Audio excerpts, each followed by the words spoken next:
What are we going to talk about today?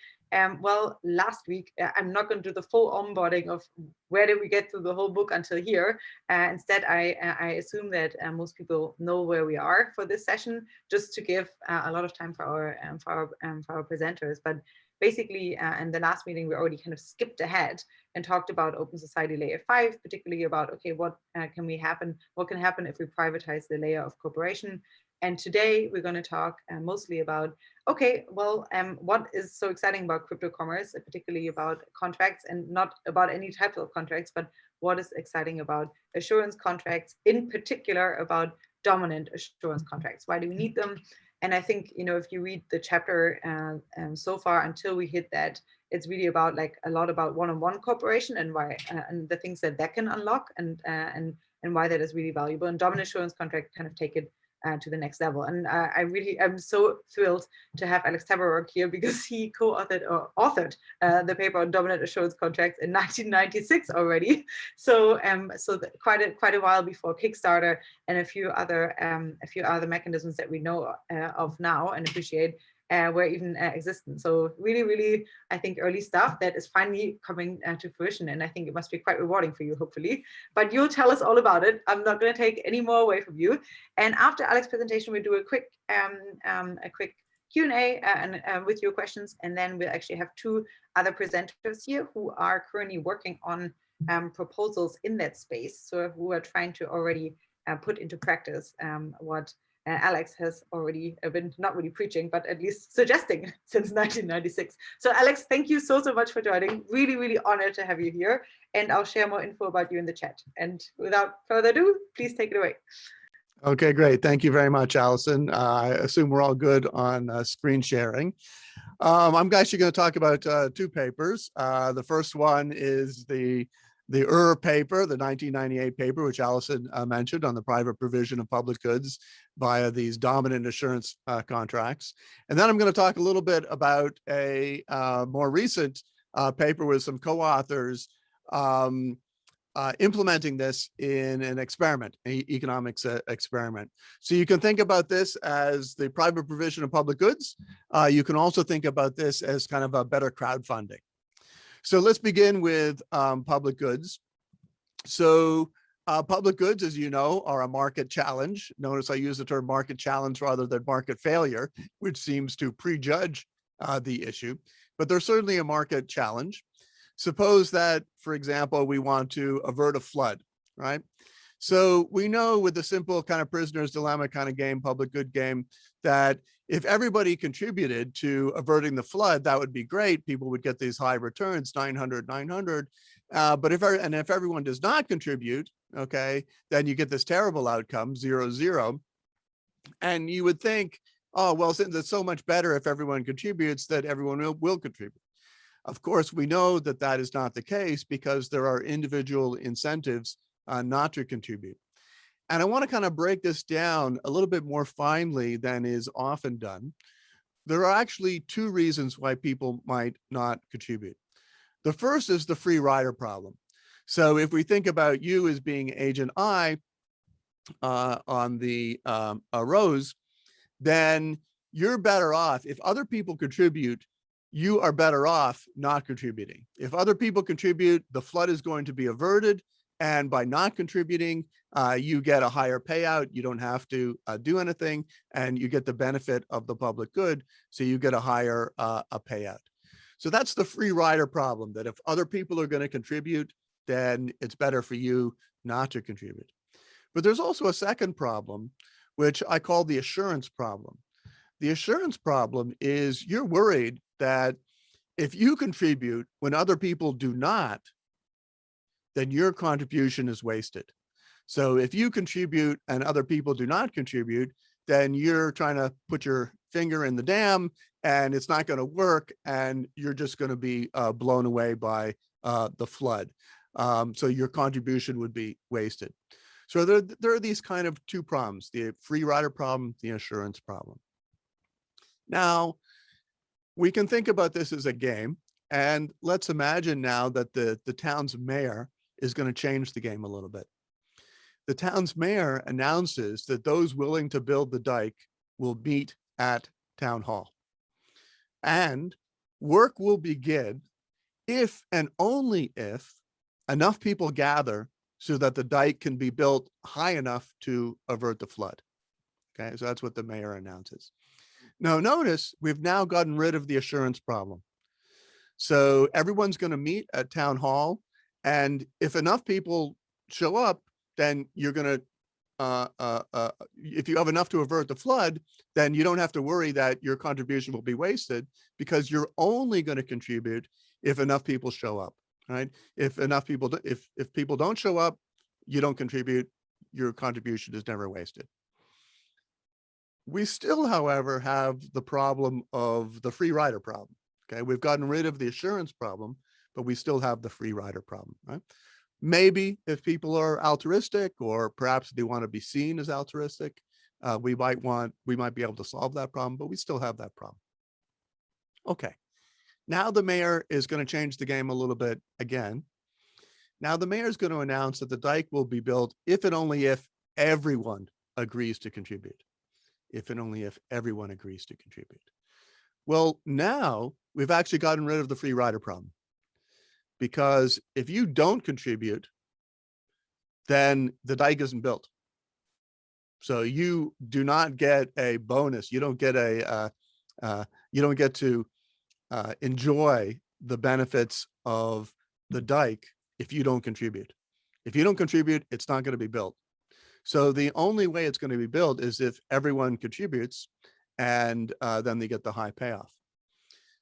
You've also eliminated the assurance problem. So now we've eliminated the free rider problem. We've eliminated the assurance problem. Still, however, there's actually not a guarantee of success. Why not? Well, if you think that if I think that you will not contribute, then it's rational for me not to contribute.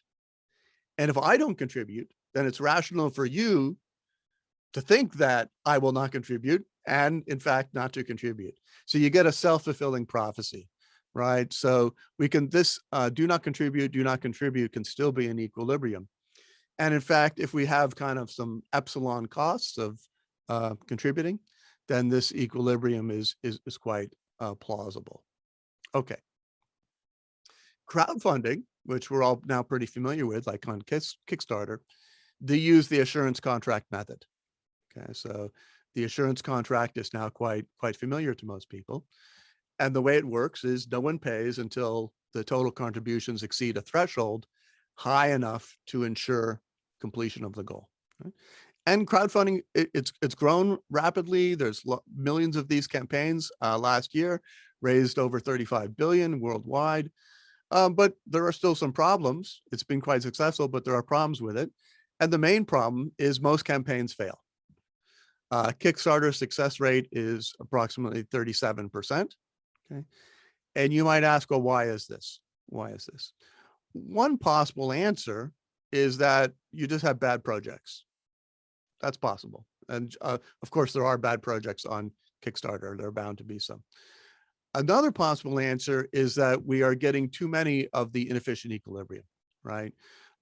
Remember, in insurance, in this game, there are multiple equilibria, and the do not contribute equilibrium is one of them. There are lots of equilibria in which people don't contribute. So maybe when we see that Kickstarter success rate is only 37%, maybe that's because we're in this do not contribute equilibrium. Okay.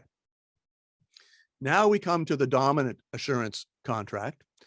This was sort of invented before Kickstarter, but we can understand it pretty easily, more easily now because of Kickstarter. We can also think, I called it the dominant assurance contract. You can also think of it as refund bonuses. And here's how it works. A crowdfunding entrepreneur offers potential contributors, a refund bonus if they offer to contribute, but the contribution threshold is not reached. In that case, the potential contributor gets their contribution back plus a bonus. Okay. So if you agree to contribute, but others do not, you get the bonus. Okay. If others contribute and you do not, they get the bonuses. So if you don't reach the threshold, which is required to produce the public good, you get a bonus. Notice that at least in this simple version of the game, it's now actually a dominant strategy to contribute. So we've taken a public good game in which it was a dominant strategy not to contribute. And with refund bonuses, we've made it a dominant strategy to contribute. Why is this? Well, if you think others are not going to contribute, okay, so if you think others do not want to contribute, the first column, then you want to contribute in order to get the bonus. On the others, if others are contributing, then you want to contribute in order to get the public good, in order to push you over the line to get the public good. Okay? So at least in this simple model, it's now a dominant strategy. It's not always good. It's always going to be an equilibrium to contribute. It's not always going to be a dominant strategy. That's when you have these two players, or you require everyone to contribute. Interesting thing about this is that in equilibrium, the refund bonuses are never paid. The refund bonuses are never paid. So by offering to pay the refund bonuses in the event that not enough people contribute, you make it an equilibrium for everyone to contribute, and so you never have to pay the bonus. So the bonus is kind of, it has this amazing free property to it. For those of you who, there's a kind of a famous paper in economics, the Diamond and DeVivid paper on deposit insurance. And this looks at bank runs. And the upshot of the paper is that if you have deposit insurance, then you never get the bank run. So you, by offering to pay this thing on an out of equilibrium path, the thing you're worried about never happens and you never have to pay it. So it's a great, again, when in theory, you get a lot for nothing. This is a free lunch. Okay, we all know to be worried about free lunches, but this is kind of in theory, a free lunch. Okay. This then raises a bunch of questions, right? How should the refund bonuses be paid? Should it be like a fixed amount? You get like $100 or $10 or something like that. Should it be proportional to your contribution? Maybe you get 10% or 20%, something like that.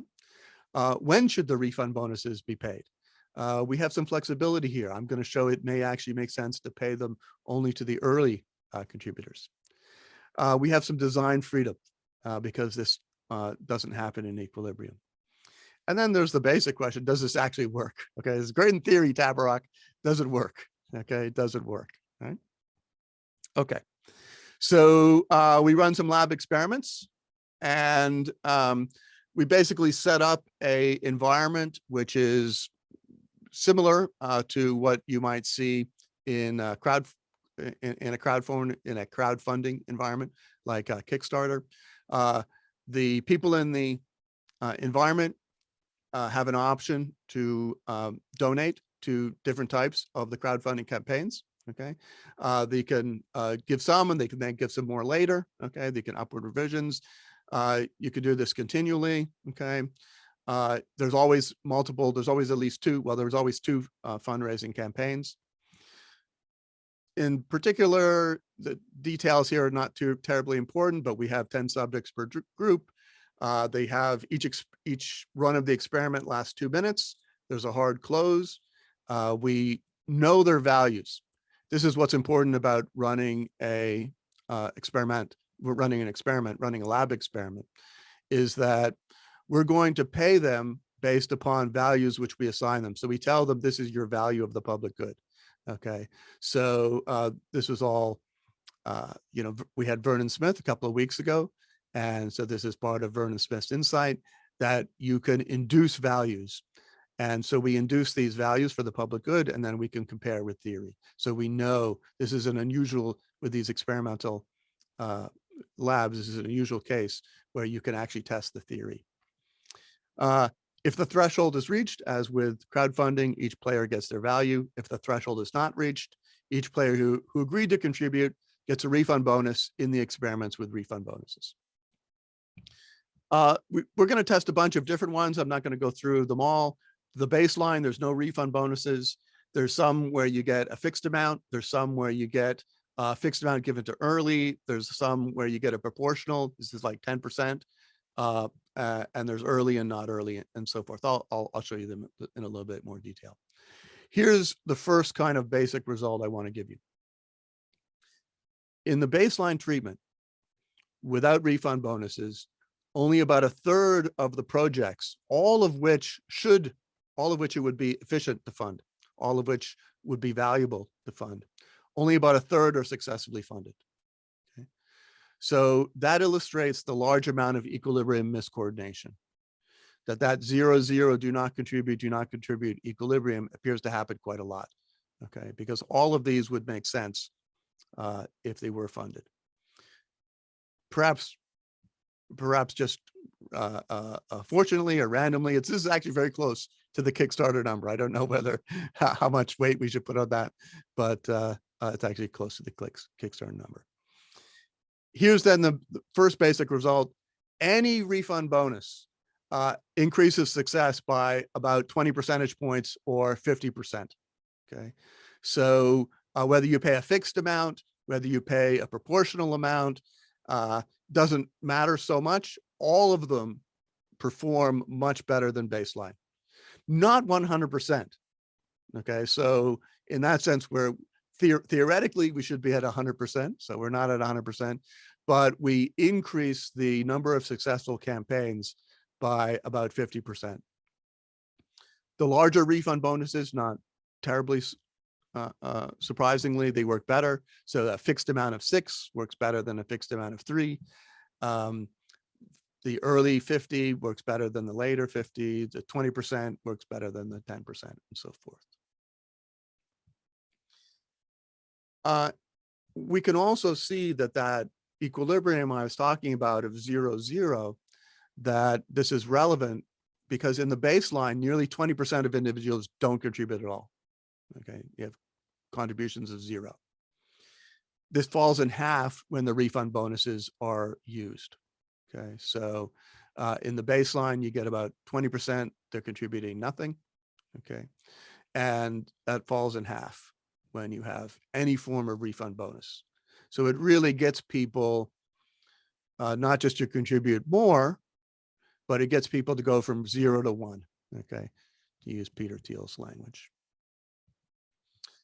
Okay, now I want to say a little bit more about a variant here, which is focusing on getting people to contribute early. Okay? And Benjamin Franklin had this kind of saying when he was asked, he was well known for raising a lot of money, and he was asked, how do you do this? And he says, well, in the first place, I advise you to apply to all those whom you know will give something. Next, to those whom you are uncertain whether they will give anything or not, and show them the list of those who have given, right? So your first contributors are really valuable because you get, somebody famous to endorse your public good, and other people will then give. They want to affiliate, or they say, this is something which people are coordinating on. Okay, we want to do that as well. So there's something to these early contributors which appears to be especially successful. And maybe this signals public spiritedness. Okay, it signals which ones people value, which ones you want to affiliate with. You also see this with Kickstarter campaigns. You can predict which ones are going to be successful very quickly. So the successful ones, they're successful early, okay, which is somewhat surprising. Yeah, and so the question is, can we kind of use this to get double our money, as it were, or to increase even further the advantage of these refund bonuses? Can we use the refund bonuses not only to eliminate the 0 equilibrium, but can we also use the refund bonuses to sort of amplify the positive nature of contributing early? Okay, so we're going to compare, for this question, we're going to compare particularly two refund bonus schemes. The proportional refund bonus of 20%, okay, and that is paid anytime during the 2-minute contribution window.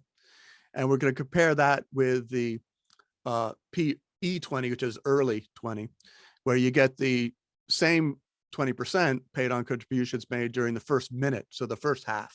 So you only get a refund bonus if you make a contribution during the first half. Okay. And what happens? Well, the baseline 43.5% are successful, goes up to 60.5% with the refund bonus of 20%, goes up to 67%, which is higher, not actually statistically significantly higher, but it is higher with the early refund bonus. So the early refund bonus appears to give you something. You can sort of see this here. It's kind of interesting. I hope this graph is not too confusing. Here we have the first minute of total contributions, and here's the second minute of total contributions. This is the baseline. And so if you want to be on the red line, okay, that's where the project is funded efficiently. So you want to be somewhere on the red line, okay? That's the success, okay? So being successful is being on the red line. If being early didn't matter very much, then the successes would be distributed equally. But what we're seeing here is that if you're not above 150, that is above half of what you need in the first minute, then you don't get to success. So there's very few which come from behind. So this is where, you know, you have less than half what you need in the first minute. You could catch up in the second minute, but there's very few up here. So you don't really catch up. So all the ones which are successful, they tend to be successful because they have high first minute contributions. This is the baseline. Now you introduce the purple, which is the refund bonus paid anytime. And now you can see you can catch up. So you have a lot more successes up here. Okay. The early 20, you don't need to catch up, and you get a lot more down here. With the early 20, of course, you get a lot more early, and you get a lot more successes. So you end up down here. Now, why do these refund bonuses work? Okay. Well, what they do is they make a potential contributor pivotal. What do I mean by that? A contributor is pivotal, okay, when you have a single person who would find it profitable to push the total contributions to the threshold. So at the very beginning, it's in nobody's incentive to pay for the entire public good. Then some people contribute, you get closer to the threshold, and then at some point you get close enough so that there's at least one individual who it is now in their personal interest to push you over the threshold and produce the public good. Okay. And what the PE20 does in particular is it makes people pivotal earlier. And that, I think, makes being pivotal more salient. Okay. Here you can see the time to the first pivotal contributor. With the baseline, okay, it's going up slowly, it's going up, it's going up. The first pivotal contributor is coming at about the 100 second. So remember, these things last 2 minutes. So you go up to 120. So the first pivotal contributor really doesn't happen until quite near the end of the game. And then it's kind of a rush, right? There's like sniping and people are rushing and you don't quite know what's going on. With the refund bonus, okay, you get more people being pivotal, but again, it's right at the end. So it's not salient. It doesn't give you time to think about it. With the early refund bonus, okay, you get, not too surprisingly, a bunch of people being pivotal quite early before the 60-second mark. And then you get a second pivotal bump at the end. Okay. So I think by making people aware of their pivotalness earlier, there's a bonus to the early refund bonuses. As I pointed out, a couple more slides and then I'll finish. Refund bonuses, in theory, they're never paid. But in practice, you got to pay them sometimes. Okay. We don't see 100% success rates. Okay. Our best case is sort of a 67% success rate. So there are some campaign failures, and then the entrepreneurs have to pay out their refund bonuses in the 33% cases where there's failures. So you might worry, is this going to be too expensive? Okay. It turns out that for an entrepreneur, it's better to offer the refund bonus because the number of successes, given some reasonable level of profit when you're successful, more than pays for the refund bonuses when you're not successful. Okay. You don't need huge refund bonuses for them to be successful. And with modest markups, 10 or 20%, the refund bonuses are profitable. Okay, so that's kind of really good news for these things, because even though they're not perfectly successful, as theory says that they should be perfectly successful, but of course you don't always get that. They're still profitable. They're profitable. And PE20 is especially profitable because you get more successes and you actually pay fewer refund bonuses because you're only offering them to people in the first part of the campaign. Okay. Those are the basic lessons on refund bonuses or on the dominant assurance contract. Let me just say a little bit. We had Glenn Weil a couple of weeks ago, and Weil and Vitalik and Zoe Hitzig have this paper, which many of you are familiar with, on liberal radicalism. And it's a different method, right, of overcoming the public goods problem. And I just thought it'd be worthwhile just making the distinction here, because I think both of these things are quite useful. Liberal radicalism or dominant assurance contracts, they do slightly different things. So what the refund bonus scheme does is it works well at overcoming the contribution problem. It gets people to contribute. It overcomes the free rider problem. So if you have a public good and you know what it is, like a lighthouse, like how big should the lighthouse be? Okay, you could figure that out from technology. It has to be a certain wattage and a certain height to do what it's supposed to do.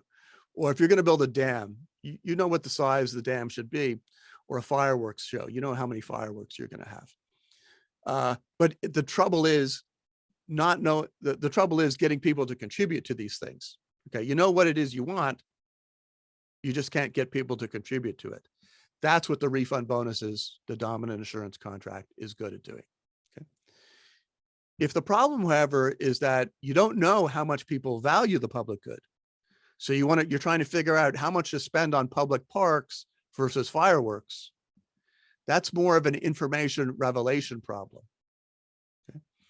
And that's where the quadratic funding mechanism of Buterin, Hitzig, and Weil, that is very good at usefully revealing information. The negative is that it requires some government or outside funding. Okay. So dominant assurance contracts is good where you know what the public good is, you know what you want, and you just want to incentivize people to contribute towards it. The quadratic funding mechanism is good where you don't know what you want to figure out what people really value, and you have an outside funding source. So you're not as worried about paying for the thing because you have some outside funding. So I think both are useful. And more generally, what I think is exciting, right, is we typically think about public goods as being outside the market mechanism, right? So, it's often public goods versus the market, or government to produce public goods versus the market, okay, as if these things were opposed. But refund bonuses, dominant assurance contracts, quadratic funding mechanisms, things like this, what they're suggesting is that it might be possible to have the market produce public goods. And we might actually get a lot more and better public goods if that could happen. So these mechanisms, rather than being opposed to markets might be the solution to actually discover more and better public goods, more of what we actually want. That's kind of exciting. Okay, so conclude, the refund bonuses, they double crowdfunding campaign success. So we're trying to get Kickstarter or another crowdfunding campaign site to let us do a field experiment. We have the lab experiment, we got the theory, we got the lab experiments, field experiment is next. That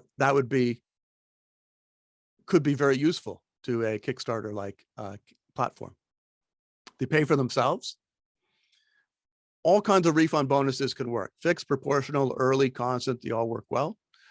Early refund bonuses are especially powerful as they increase campaign success and they cost less. And finally, market provision of public goods may lead to more and better public goods. Thank you. Thank you very much. Fantastic. Thank you so much, Alex. Okay, I'll stop sharing your screen in case you don't mind. Maybe we'll hop into the slides again. I'm realizing I have to update much in the book now after your presentation. For example, I said that even dominant assurance contracts require an external funding mechanism just because someone needs to put up the refund, which I had thought is similar to the matching in quadratic funding a little bit. But I think that Sabrikas they suggest in their paper maybe one could use insurance premiums paid as a funding mechanism there. So I think that would be an interesting way to explore how those refunds could get generated in the first place. But okay, we have Kate with an upvoted question here first. So I have two questions. Well, first, thank you so much for that presentation. That was fantastic. My first question is, can you explain further how a dominant assurance contract solves the free rider problem? In the mayor's game, he had everyone participate, but there's no such requirement in the dominant assurance contract that I understand. And then my second question is, why do you think the experimental subjects went for the do not contribute equilibrium, the 0-0 equilibrium? Were there any opportunity costs? Were there any transaction costs? It seems like all the reasons why in a real world scenario that might be an equilibrium don't really match the experimental scenario. Right. Okay, so to answer your first question, so suppose we have so I'll sort of proof by contradiction, okay? So suppose we have a situation where we have not reached the contribution threshold, okay? Well, now it's in someone's incentive to add a contribution, because if they just add a small contribution, then you're going to get the refund bonus. Okay. Now you keep going with that. So you keep going with that until we reach a situation where if somebody contributes, now the public good is provided. They don't get the refund bonus, but they get the public good. So the only equilibria are ones in which the public good is provided. So anytime we have somebody anytime you have not reached the contribution threshold, then either you gain by contributing in order to get the refund bonus, or you gain by contributing in order to push you over the threshold. So the only equilibrium which remain are the ones in which the public good is provided. Now why, so this is true in theory. The second question is, why doesn't it happen every single time? So I don't think it's an opportunity cost. These guys are in the lab, they have to be there anyway. They've sort of agreed, I guess they could be playing with their phone or something like that, but they also have they're making real money, right? They have a chance to make real money. They make more money when either they get a refund bonus or the public good is provided. They make more money by playing than by not playing. I'm not sure. Well, why doesn't it work? I mean, maybe it takes people time to understand the situation. There's still there are still technically multiple successful equilibria, and there's some gaming perhaps about which one of those successful equilibria you end up at. Like all the equilibria involve the public good being provided, but there's still some coordination to find out which one of those equilibria. I'm just not, I'm not totally sure. The economic theory often does not work perfectly. It's the people's fault. They're not rational enough. All right, thanks. Well, it was super interesting, I think, in the paper also that like smaller prizes, smaller refund prizes work better than larger ones. And so I think like that paper was definitely quite interesting, I think. So the larger ones work better than the smaller ones, but you don't need huge ones. You don't need really huge ones. Sorry, that's what you don't need like insane prizes. Yeah, okay, that's right. Mark, you had a question too.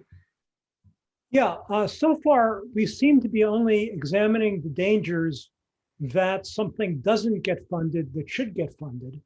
What about the dangers that something gets funded that should not get funded, in particular because people are pledging because they think they're going to collect the bonus, and then that accident and that ends up causing something to get funded that actually wasn't worth it? Yeah. So in equilibrium, again, that shouldn't happen, but of course, you're absolutely right. It could happen. You know, I mean, public goods are provided, which shouldn't be provided all the time, right? So we don't know. With our ordinary funding mechanisms, there could be forced riders, right? We have a forced rider problem rather than a free rider problem. That is, people are forced to pay for goods which they themselves do not value. I think that possibility is less likely here, though it is true, you know, even on today on Kickstarter, you know, people lie or they're misinformed about the super duper cooler and how well it's going to work and what can be accomplished and so forth. So you can get public goods, you can get campaigns being successful, which then end up failing later because the entrepreneurs are not capable of delivering. And maybe reputation will help with that. But the refund bonus makes it a bigger danger, because let's say I think this campaign is stupid, so it won't reach its threshold. So I'm going to pledge to get the refund bonus. Yeah. And then a bunch of people, all of whom think it's going to fail, end up accidentally pushing it into success. Right. Yeah. No, you're right. Yeah. So we should try and study that. Yeah, I think there's actually Zargram, I'm hoping that I pronounce this correctly, who has some real world data from Gitcoin, even though I thought that Gitcoin was quadratic funding. It is. It's not about the dominant assurance contracts. It relates more to the extra incentives and the sort of inefficient allocations that come from it. But I think it relates to Mark's question. So the observation is that in that system, for starters, we don't have a hit this threshold or have a kick, you know, have the bonuses paid, but there is like a wide range of projects, grants, and they're ostensibly Ethereum public goods. And what ends up happening though is you get a really weird modification to the allocation of resources in response to the perception of future airdrops, which someone commented about. And actually, this is an ongoing issue with, like, I work with the Gitcoin team. So we have the data and we've been working on policy making around what does and does not count at the platform level as an Ethereum public good, precisely because projects that have raised money or will raise money through ICOs or VCs, et cetera, offer what is effectively kickbacks of various kinds, which influences the sort of action on Gitcoin. And a weird thing about this is that it seems like they're actually using the Gitcoin platform almost more to further their marketing, in the sense that it's highly visible and it's a point of central attention, as it's both crowdfunding platform for lots of open source projects, but also just like a kind of almost watering hole for this community, both from people who are very well endowed and people who are looking for funding. And I think it sort of speaks to this issue of efficiency of resource allocation when there are other incentives composed, and you can't really remove that. Like in the real world, we don't get the lab setting. We have to deal with, in one form or another, either the market design directly or the governance of the platform, these like extra composed bits and what they do to the incentives, and they kind of manipulate the equilibrium in the games. And I thought it was particularly interesting with respect to Alex's work that he did talk a lot about what I would normally understand as the preferential attachment dynamics. Like the network is growing, people are seeing what other people are doing, and it affects the way people act. And that seems to be the dominant behavior we see in the Gitcoin platform. So I think there's like some overlaps, but also some interesting stuff that you get from comparing field results to lab results. Lovely. We had David Friedman pinging me a few times. David, chime in. You are muted. You. Very, very good. Yeah, I'm not really familiar with the experimental stuff. I'm a little bothered by the fact that Kickstarter and the equivalent aren't really producing public goods, because if you don't agree to contribute, eventually you don't get the good, which is not true of a public good. But what strikes me is the comparison between this and the older solution to the same problem, which was the unanimous contract. That the unanimous contract solution, you say, you have a contract, you've got a list of all the people who benefit from the public good, you have a price for each of them, which is less than you believe the value of the public good is to him. And again, in the perfect information case, the only equilibrium is that everybody signs. And the reason that doesn't, one reason it doesn't work is that you don't have perfect information. You price it too high for one person because you overestimate the value of the public good to him. And the result is that he refuses and the whole thing falls through. And as far as I can tell, in switching to the dominant assurance in the sort of the equivalent version where you really want everybody to do it, which is not what you're doing in your experiments, you are slightly increasing the incentive to sign only in the sense that if you believe someone else is not going to sign, it now pays you to sign. Whereas before, if you believe someone else is not going to sign, you don't care whether you sign or not. But the cost of that is you have to charge a higher price because when it breaks down, you're going to have to pay some money. So it's not clear to me, at least at that level, that it's really an improvement over the other solution. They seem to have the same basic problem. Now, also, both of them have a different problem, which I'm not sure you've discussed, and that's the strategic problem. The person who says, if I hold out and refuse to sign this time and make it clear why, I can persuade the entrepreneur to do a second unanimous contract with my name left off, and that way I get the good for free. And I think you would probably have, I haven't thought about it enough, but equivalence to that problem in your version as well. Yeah, so that's definitely true with the dominant version, where it's literally a dominant strategy, and that's because of the unanimity, as you were suggesting. But you don't need that. So even without requiring that everybody, so you just have some contribution threshold, but you don't literally require that everyone contribute, then the only equilibria are the ones in which the public good is provided. So you're still right. You're also right that this costs something, because at least in practice, sometimes you have to pay the refund bonuses. And then the question is, are the successes worthwhile? If the entrepreneur makes some money on the successes, is that enough to pay for the refund bonuses? And does the entrepreneur do better? Is their profit higher paying the refund bonuses? And our results suggest that it increases the success rate by about 50%, which is enough so that with a modest profit on the successful cases, the entrepreneurs are better off offering refund bonuses than not offering refund bonuses. Are you taking account of the fact that when you're offering refund bonuses, you have to be charging a higher price, or not? You're just saying the higher probability is enough to do it without a higher price. No. So you have to charge. You have to change the contribution threshold so that the profit that you make is enough above your costs. So yes, correct. So that is going to tend to cause more breakdown.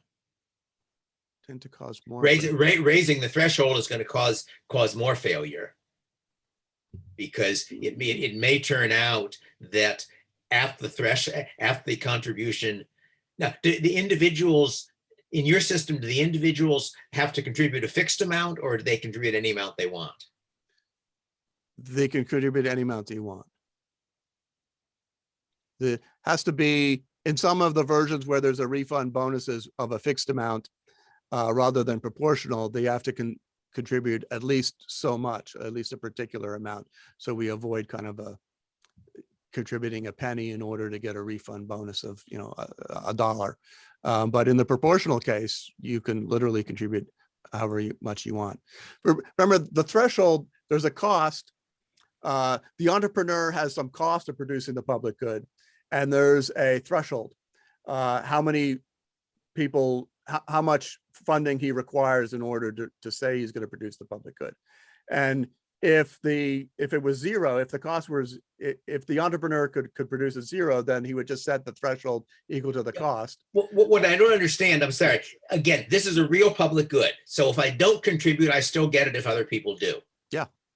Yeah. Maybe we take that into the chat. Okay.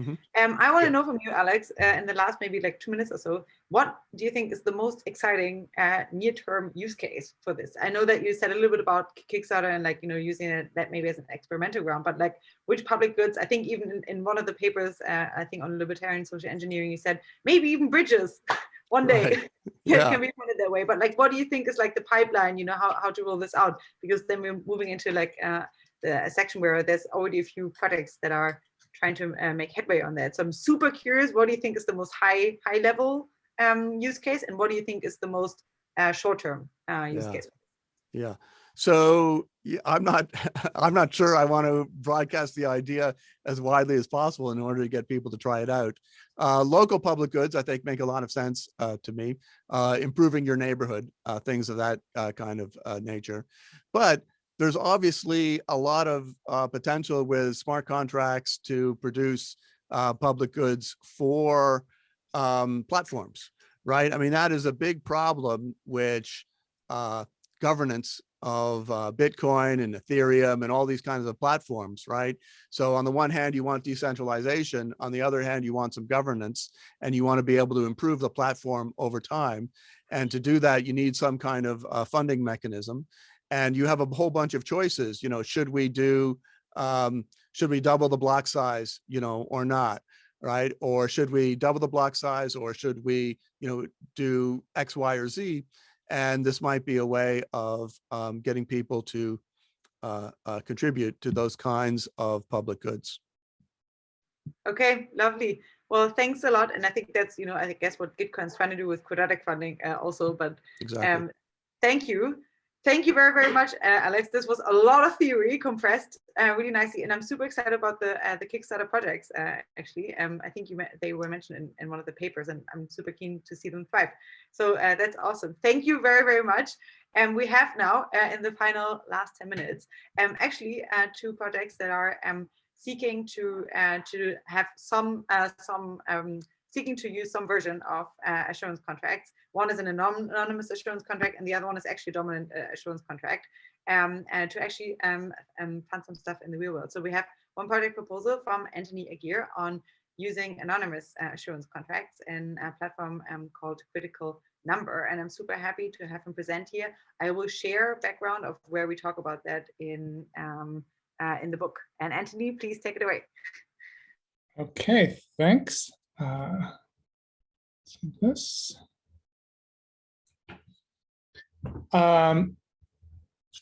Great. So, oops, should start at the first one. This is a really interesting meeting. Thanks for the invite to talk. So we've heard a lot about funding, but there are also public goods, I think, at some level that don't have to do with funding, but just have to do with people coordinating to get something done. So there's some coordination efforts where the only action really needed is not monetary or even doing something, but the association of people's identity with some proposition.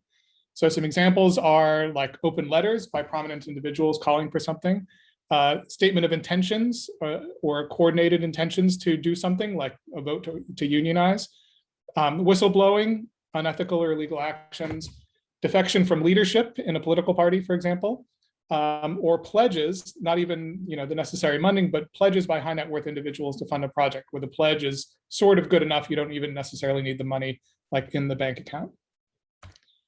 And these are all examples where, and there are many other cases where there's a risk, a financial or reputational or employment or political or even legal risk in acting alone with a disclosed identity.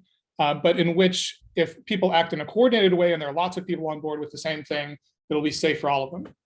So there's a coordination problem of how to get lots of people acting in a coordinated way when it's costly for any individual one to do it. So a potential solution to this, I think, is to have people sign on in a way that their identities and their association between their identities and a given proposition is cryptographically secure until a critical number, that's where the name came from, or some other triggering condition is met, and then all of those identities are made public. So the basic scheme for something like this goes as follows. So there'd be a set of propositions, requirements, a deadline, and a triggering condition or triggering conditions. And these are all set, and the propositions are recorded, and the requirements, well, actually, I guess all of these are recorded on a public blockchain. That's just for fun. Individuals with a verified identity who meet the requirements can then sign on to a proposition that they meet the requirements for. Whether an individual has signed a proposition is then kept cryptographically secure until the triggering conditions are met. So it's really inaccessible until the critical number has been met of people that have signed on. And then at this time, the identities are made public. And if the triggering conditions are not met by the deadline, all the data goes away and is just erased. So this is a way to basically ensure that everybody stays anonymous until everybody is safe to become publicly associated with that proposition. So there are a bunch of notes, I think, in implementing this. One is that the identification verification has to be strict if it's a high risk proposition, or for high important figures, or if there are small numbers, because a major weakness of this mode is for, if people want to out the group of people to sign up lots of people to a proposition, maybe even fake people, or people that nobody cares whether they sign it or not, so as to trigger the triggering condition. So verifying identity is a major issue with this, because it's sort of all about identity at some level. The requirements, if you're requiring that 10 Nobel Prize winners sign on to this thing for it to go public, the requirements have to be verifiable at the same level as and security as the identities. The triggering conditions have to be unambiguous. You don't want any weirdness in that. The system has to be highly secure, preferably even if the whole system is compromised. So it'd be nice if there was some necessity for sort of interrogating the signers before it really gets released, but it's hard to set up a system like that. I would say I conceived it sort of as centralized, but it could be decentralized. But I think it's really important that it be simple to use. There are a lot of, I think, awesome ideas on the blockchain that haven't gone as far as they could because they're not actually easy to use for people to get involved. I think there are some other interesting variations. So propositions could be legal documents. So actually legal assurance contracts. And since you need a secure signature to sign on to them anyway, you've actually legally signed this document and it can just go into effect when enough people have signed it. And in the context of this conversation, I think these could be made dominant, though I think it's less straightforward than in funding mechanisms, because you have to figure out where would the money come from, who would be paying it. And so I think there are lots of interesting questions there, but I think you could have some kind of bonus. There is a free rider problem here, I think, in that you can just wait for other people to do the signing. The current status of this, I would say, is that recording on the blockchain is easy. Good cryptographic schemes exist. They were developed for Project Callisto. Probably better ones could be done. Identity verification is only partly solved, I would say. Creating an easy-to-use platform and driving widespread adoption is sort of a problem that any startup has. It's hard but doable. This is potentially a founding project of the Moonlight Institute, and there are a couple of people here for that, but funding has not been secured for it. So it exists at the stage of a white paper that I'm happy to provide for people who are interested on request. Fantastic. Well, that was rather quick. And well, I only had 5 minutes. So. Yeah. And I'm hoping that, if you want to request more information from Anthony, or even here in the chat for those from the Moonlight Project who are still here, then perhaps we can do that too. And I think Mark Miller had a question, if you're still here, Mark. Yeah. So on the whistleblowing case, it seems particularly problematic. First of all, to even propose such a arrangement has already carries all of the risks of trying to anonymously leak the thing you're trying to whistleblow. And furthermore, setting up the requirements seems impossible because you would have to state some kind of checkable criteria as to who else is a credible whistleblower for the same proposition. I just don't see how it can work for whistleblowing. Yeah, I think it's difficult, but I think as someone has pointed out there, the sexual harassment claims are sort of similar to whistleblowing in the sense that the problems are already there, and this is a mechanism that has been tried in that context. That's what Project Callisto is doing. So I agree that it's challenging, but if the whistleblowing is essentially similar to, in the sense that there are a set of people who are accusing a company of doing some particular thing, you could have a system that is matching claims of what that company is doing to each other, even though they're submitted independently, and only revealing things when enough independent, credible people making the same claim are matched up. But yeah, a lot of discussion there. I think that is one of the harder cases, though. I agree. And in the, I think, white paper, at least, I think Anthony is taking it like step by step, going from low risk to higher risk ones. And that's definitely, I think, a really high one to have, but would be a useful one if possible. I think, I mean, I'm going to stay on longer if people want to discuss longer, but I think just in the interest of time, we also want to hear from Donnie in case some of you have to hop off once we do have to hop off. And so, Donnie, what dominant assurance contract project have you been cooking up? Hi, yes. I'm calling my project GoodX because I want to maximize the good via public goods. I'm very motivated by existential risk. I have been for a long time, and I think one of the core bottlenecks of many of the existential risks are human coordination. So that's why I'm interested in this space. And it seems like the dominant assurance contract is a good way to do that. So yeah, I've whipped up a very minimal MVP. If you guys want to look at it, it's called conditionalcommitment.com. I'm very open to suggestions and direction.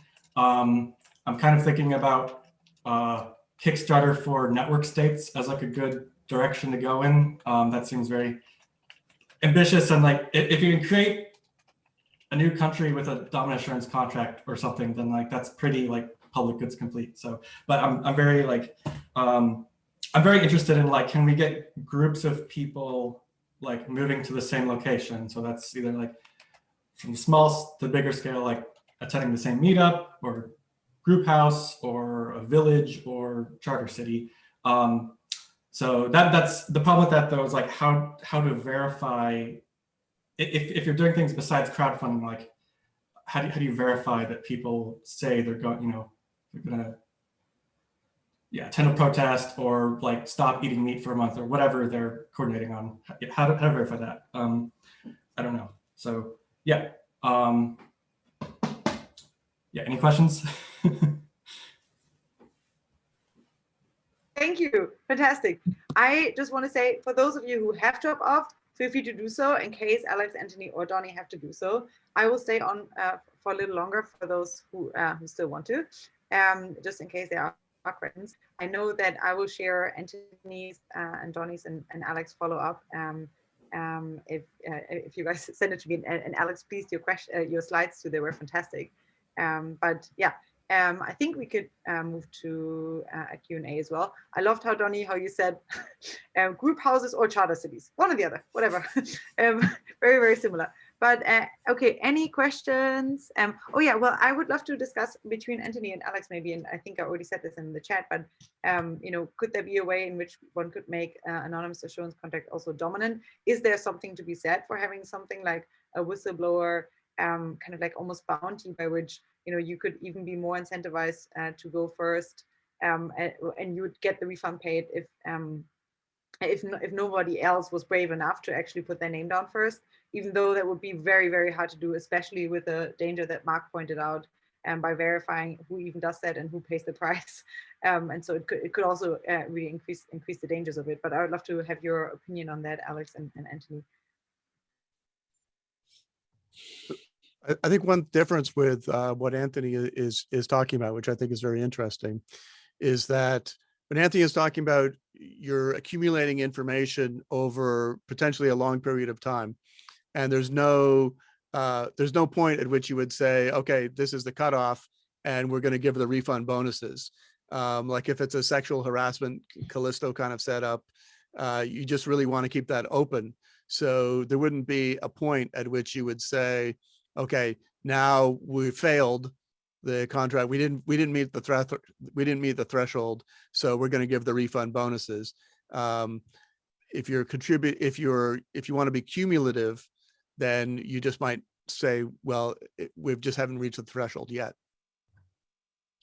Yeah, I think you could run it that way, but I think you could run them also with a deadline and with a publicly visible ticker, for how many people have signed on. So it could be that something gets paid out if it fails, that payments get paid out, and then all the information gets erased. You'd have to then have some way of knowing who to pay. That would have to be part of the verification system, which makes it a little bit trickier. I mean, there's what's very different about it is just what you're bartering is reputational or identity or position rather than money. And money is very fungible, and those other things are not. So I think that leads to very different dynamics. But in principle, I don't see why there couldn't be a way to reward on failure, like in the dominant method. Thanks. And then I guess whenever I think of use cases, like one use case that comes up to me would be something like an assurance contract on reaching escape velocity and aging. And I know that this sounds a little bit like very future fetched, but just because I think there's many people that would potentially donate much more to aging research if they knew that there was some threshold that would make it much more likely for them actually to reach escape velocity. And there is no such thing. And I've talked to a few folks who said, well, that number would be insanely high. Well, yes, it may be, but there's also maybe an insanely higher number that we don't know of people who would be willing to donate if there was such a thing. So maybe one could create something like a prediction market on which mechanisms are especially relevant for escape velocity, how much money one would need to put in each of those areas for them at least to have where the prediction market would have some assurance that that part would get solved, and then only create an assurance contract for those bits if enough others also donate for that particular aging milestone to be solved. And so I think that that may actually unlock a bigger funding pool than we currently have. So that's my kind of like very, very high pie in the sky dream idea. I would love to know, what do you think about that? Or do you think that there's a particular cause? I mean, Alex, you already talked to this, but like which you would really like to see tackled with your proposal? Well, as one of the 7 billion people who will probably eventually die, I'm all in favor of that. So yeah. Just make people pay half their net worth when they reach 120. Nice one, yeah. Yeah. That'll get you a lot of money if you're successful. Yeah. That's a good one. And Anthony, Donnie, I know that you talked a little bit to use cases, but is there a particular one where you're like, if only we could do that, that would be tremendously helpful as you, because there's so many potentially. Yeah. I see it as there are a lot of use cases, and one of my goals is just to hopefully bring into being a very general purpose platform for doing this, sort of like Metaculus in the sense that there are lots of use cases and you can handle them with one thing. I do feel a little bit of something interesting with funding, I think, is that when you start to talk about really large amounts of funding, like might be required for longevity, and really, really wealthy people who might be able to provide it, I think it's the agreement to provide that funding, potentially in writing, is almost as valuable as having that funding sort of committed in the bank or like in escrow or something, but is much more likely, you're much more likely to get it. Like I think most billionaires are not going to put like literally $1 billion in escrow somewhere. They don't want to do that, but they might commit to, you know, in writing, if there are 999 other billionaires who will do this with me, I will give $1 billion. And that might be good enough to get like 800 or 900 of them to actually give the $1 billion at the end, and that might be good enough. So I think there are potentialities for really high funding levels that might actually be better suited to something like an assurance contract like this, rather than actually, you know, a Kickstarter type thing. Well, that would ideally combine maybe something like a prediction market, like on Metaculus, with a split contract, which would be half automated and half in prose, maybe, with a dominant assurance contract. Not anonymous yet, though, so we don't hit all the buzzwords. But okay, last question on my end, at least. What can people do to help with your projects? Like, what would be really useful? I know that you already shared a little bit, but like maybe Alex, Anthony, and Donnie, just that we have it in one go. Like, what do you want people in the industry to do to help push this forward? Like, what's kind of like an actionable item? For my part, I would say, you know, anyone who is or knows someone well who's really, really expert on the cryptography side, some good conversations with them would be incredibly helpful. So, you know, get in touch. I'm happy to send you the white paper or set up a meeting. I'm not a cryptography expert at all. So I'm pretty far afield on this, and I think it has to be done really well. Yeah, on my end, if you're a programmer and want to work with me on this, that'd be great. It's really good. I'm pretty good on funding, but you know, that would help in getting a programmer if they want money. But ideally, I'm also interested in impact certificates as a project, so maybe I could just pay out impact certificates. Opening up a whole nother box of Pandora here. Lots of Alex, on your end? Well, our next goal is to do a field experiment. So yeah, if you have any ins at any of the platforms like Kickstarter or something, we talked with the guys at Kickstarter. They're very, very reluctant, but we may go back to them. But if there are others, you know, GoFundMe or something like that, who want to try this out, put us in touch. Okay, well, one wonders why they're reluctant to that, I think. Okay, well, I know that, I mean, I don't know if you have to vote. I know that there's 2 more hands raised here. Feel free if you have to go, drop off anytime. Otherwise, I'll just keep on taking hands until we run out or until one of you drops off somehow. Brad Templeton had one up. Yeah, no, Anthony, I was interested to see your stuff. I've been proposing systems like this for about 15 years. And what I found, though, is that it's actually pretty hard to describe them or to implement them cryptographically, although the creation of blockchains may have changed that. I haven't really researched what could happen. So I've ended up mostly designing systems that use non-cryptographic techniques to do this. Now, I mean, you mentioned Callisto, which does it for sexual harassment reports by just using a central trusted authority. But like one of the problems I thought would be really great to solve would be reporting of corruption. And one of the problems with reporting corruption is that if it's disclosed that you reported corruption, like of a mobster, this could have very negative consequences for you. And so the mobster can easily threaten a bunch of people to break their legs if they don't submit false reports on him, just so he can see who all the people who reported on him are. So one simple solution was that when you go to the ballot box, which is this sort of secured anonymous space for communication, that you could also write down in your ballot box the most corrupt official in my city is, and you would just fill in that name, and then the results will be published the next day. And if you're the mayor, you don't want to win that little particular election. So non-cryptographic systems seem to be also easier for people to understand and easier for people to believe. Another system I was proposing for the impeachment vote was a system where everyone would vote with votes inside envelopes, and if you didn't get 51 envelopes, you burned the envelopes in front of everybody. So you never looked inside them to see the names of the people who voted. And these sort of techniques are actually much clearer to people that they can believe in the security. One of the difficulties with cryptographic techniques is getting ordinary people who must participate in these to feel that they're truly safe in, you know, narking out a mobster, because you got to feel you're really safe before you narc out a mobster. Yeah.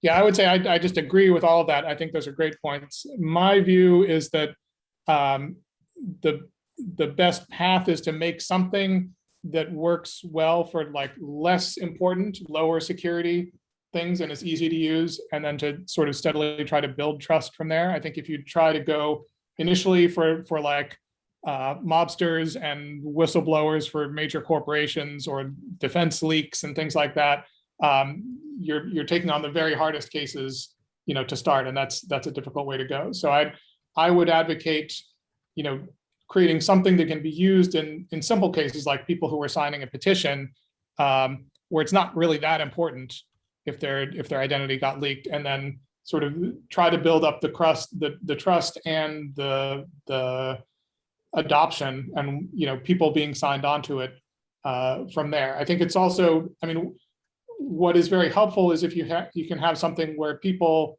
kind of have their identity verified and get onto the system for very low importance things, but then they can use that secure identity in higher importance things later.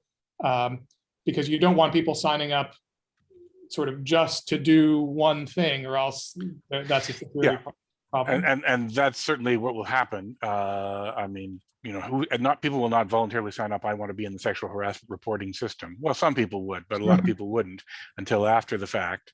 But even signing up for that could be an issue, or even I'm in the petition signing system is something you'd probably not do until you want to sign your first petition, which would eliminate that ability. Now, if you're talking about votes in the Senate, getting 100 senators to be issued tokens which let them make cryptographically secure votes, that's a doable thing.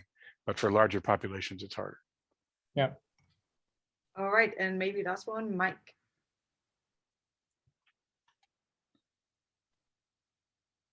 Mike, you don't have a video, so I'm not sure if you realize that you're on mute. Okay. Can you hear me now? Yeah. Okay. Yeah, a question for Anthony in particular, and it's similar along the lines of what Brad just asked, and that's as far as, have you found a way to encrypt contracts on the blockchain or encrypt? Speak up or get closer to the microphone. Your audio is really poor. Can you hear me better now? Slightly. How about that? Much better. Okay. Any better? No, this is great. This is great. You're good. Oh, okay, good. Yeah, I had a question as far as, has Anthony come up with a way to encrypt data on the blockchain and then trustlessly provide a key if the conditions are met to decrypt it? I ran into this problem with a similar type of app a few years ago, and then there was no way known really to encrypt or hide a contract on a public blockchain without it being publicly accessible or encrypted data, you know, and decrypt it trustlessly.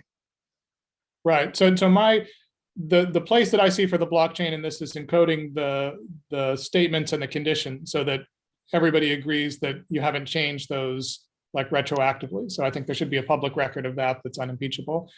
Doing the secure matching of the participants with the propositions could maybe be done on the blockchain, but I'm not an expert in that and have not. I envision that more as a central authority who would hold that information.